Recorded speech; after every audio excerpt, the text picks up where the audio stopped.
हमारा देश किस्से कहानियों का देश है। हर काल और युग की सैकड़ों कहानियां हमने अपनी दादी, नानी, माँ और रिश्तेदारों से सुनी है। कुछ रहस्यमय किस्से और कहानियां आज भी हमारे जहन में सालों बाद भी जिंदा है, जिन पे से हम इतने आधुनिक विश्व में भी पर्दा नहीं उठा पाए हैं। ऐसे ही कुछ रहस्यों पे से हम और आप मिलकर पर्दा उठाएंगे, जिनका जवाब हमें आज तक नहीं मिला, जिन रहस्यों के जवाब वक्त में कहीं दफन हो गए हैं। Welcome to our new series unsolved रहस्य एपिसोड 1। हेलो दोस्तों, स्वागत है आपका आपके अपने चैनल सोचा है पे। आज हमारे देश में कोई कूटनीति की बात करता है तो सबके दिमाग में एक ही व्यक्ति आता है, जिसने दुनिया के सामने उदाहरण रखा कि दुनिया में बल से भी बलवान होती है व्यक्ति की बुद्धि, जिसने एक महान साम्राज्य की ईंट जड़ से उखाड़ फेंकी और एक मामूली से लड़के को बना दिया चक्रवर्ती सम्राट, और जिसके साम्राज्य ने पूरे विश्व को कुछ ऐसे सम्राट दिए जिन्होंने अपने साम्राज्य और भारत के नाम का डंका पूरे विश्व में बजा दिया, जिन्होंने अपने हाथों से रखी थी अखंड भारत की नींव, और जिनका नाम कूटनीति और बुद्धिमत्ता के लिए दुनिया में काफी ऊपर शुमार है।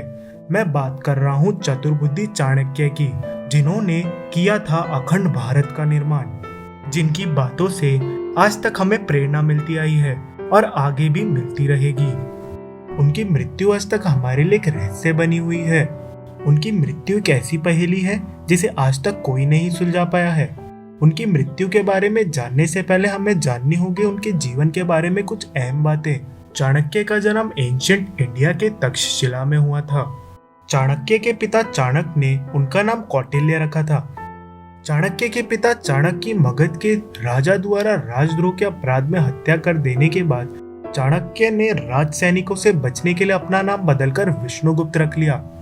कई लोगों का मानना है उन्होंने राजा से अपने पिता की मौत का बदला लेने की कसम खाई, जिसे उन्होंने भविष्य में पूरा भी किया, और कई लोगों का मानना है उन्होंने ऐसा खुद के साथ हुए अपमान का बदला लेने के लिए किया। तक्षशिला में रहकर ही आचार्य चाणक्य ने सम्राट पुरु के साथ मिलकर मगध सम्राट धनानंद के साम्राज्य पर अधिकार की लड़ाई लड़ी, राजनैतिक समर्थन जुटाया, और अंत में धनानंद का नाश के बाद आचार्य चाणक्य ने चंद्रगुप्त को मगध का सम्राट बनाया और खुद महामंत्री बने। मगध की राजधानी उस वक्त पाटलिपुत्र थी। चंद्रगुप्त के दरबार में ही मेगिस्थनीस आया था, जिसने इंडिका नामक ग्रंथ लिखा। चाणक्य के कहने पर सिकंदर के सेनापति सेल्यूकस की बेटी हेलेना से चंद्रगुप्त ने विवाह किया था। उल्लेखनीय है कि गांधार के राजा अंबी के साथ मिलकर सिकंदर ने राजा पुरु पर आक्रमण किया था, लेकिन सिकंदर को उस युद्ध में हारना पड़ा था। पुरु को चाणक्य और चंद्रगुप्त का सहयोग प्राप्त था, इसलिए उसका मनोबल बढ़ा हुआ था। युद्ध में पुरु और उसकी सेना ने सिकंदर के छक्के छोड़ा दिए थे, लेकिन इतिहास में कुछ और ही पढ़ाया जाता है। चंद्रगुप्त का संघर्ष सिकंदर के सेनापति सेल्यूकस निकटर से हुआ, जिसमें चंद्रगुप्त की विजय हुई। आचार्य चाणक्य की मौत के बारे में कई तरह की बातें की जाती है। कहते हैं कि वह अपने सभी कार्यों को पूरा करने के बाद एक दिन एक रथ पर सवार होकर मगध से दूर जंगलों में चले गए थे। उसके बाद वह कभी नहीं लौटे। कुछ लोगों के अनुसार उन्हें मगध की ही रानी हेलेना ने जहर देकर मार दिया था। इतिहास का वो पन्ना आज कहीं खो गया है, पर रह गई है तो कुछ कहानियां। आचार्य चाणक्य की मृत्यु कैसे हुई थी, इसको लेकर दो तरह की कहानियां प्रचलित है, लेकिन कौन सी सही है यह कोई नहीं जानता। उनकी हत्या की गई थी या उनकी मृत्यु का कारण क्या वे स्वयं थे, यह कहना मुश्किल ही होगा।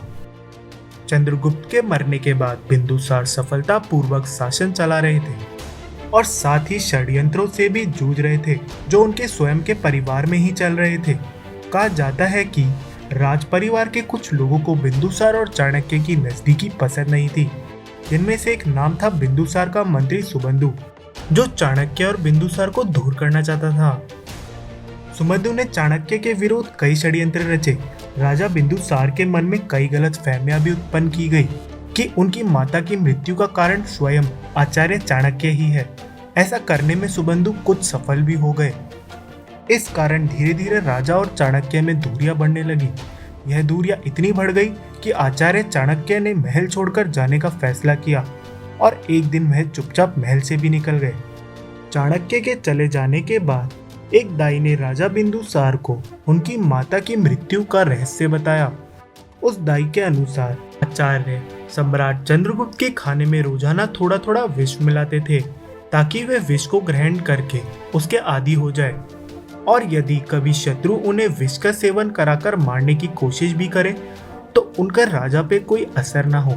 लेकिन एक दिन वह विष मिला हुआ खाना गलती से राजा की पत्नी ने ग्रहण कर लिया, जिससे चंद्रगुप्त की पत्नी और बिंदुसार की मां की मृत्यु हो गई। जब राजा बिंदुसार को दाई से ये सत्य पता चला तो उन्होंने आचार्य के सर पे लगा दाग हटाने के लिए उन्हें महल में वापस लौटने को कहा, लेकिन आचार्य ने इनकार कर दिया।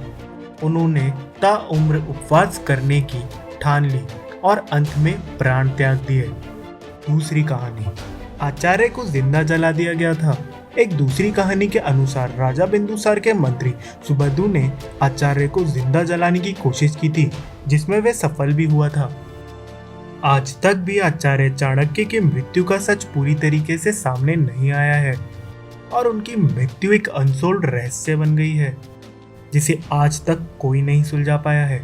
दोस्तों, अगर आपको ये वीडियो पसंद आई है तो लाइक शेयर कमेंट जरूर करें, और दोस्तों ऐसे ही सोचने पे मजबूर कर देने वाले कंटेंट देखने के लिए हमारे चैनल को सब्सक्राइब करें व बेल आइकन दबाना ना भूलें।